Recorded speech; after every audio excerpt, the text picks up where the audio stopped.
La vraie condition sine qua non, sans laquelle tout ce que vous pourriez faire serait vain, c'est la nouvelle naissance. Il vous faut naître de nouveau. Ce n'est pas moi qui le dis, ce n'est pas une secte, comme on pensait lorsque je n'étais pas moi-même née de nouveau. Je pensais que les gens qui parlaient de ça, c'était des sectes. Il peut y avoir des sectes, effectivement, qui emploient ces termes-là, mais c'est le Seigneur Jésus lui-même qui le dit. Donc la vraie Église du Seigneur Jésus est passée par cette nouvelle naissance-là. C'est lui-même qui le dit. Donc si vous déclarez être son disciple, si vous déclarez faire partie de son Église, si vous prétendez croire en lui et en ce qu'il dit, alors vous allez aussi écouter et accepter ce qu'il dit à ce sujet, sachant qu'il ne se trompe pas, il est la vérité incarnée, il sait ce qu'il dit, il ne ment jamais. Et voilà justement ce qu'il a déclaré à Nicodème, un chef des Juifs, qui lui dit « Rabbi, nous savons que tu es un docteur venu de Dieu, car personne ne peut faire ces miracles que tu fais si Dieu n'est avec lui. » Jésus lui répondit « en vérité, je te le dis, si un homme ne naît de nouveau, il ne peut voir le royaume de Dieu. »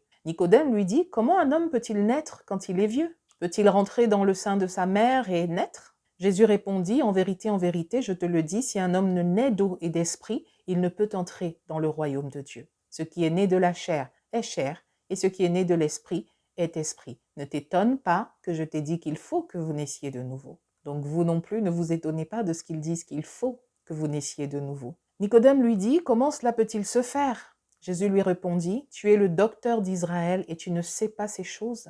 En vérité, je te le dis, nous disons ce que nous savons et nous rendons témoignage de ce que nous avons vu, et vous ne recevez pas notre témoignage. » Waouh, quelle terrible sentence. Si vous ne croyez pas quand je vous ai parlé des choses terrestres, comment croirez-vous quand je vous parlerai des choses célestes?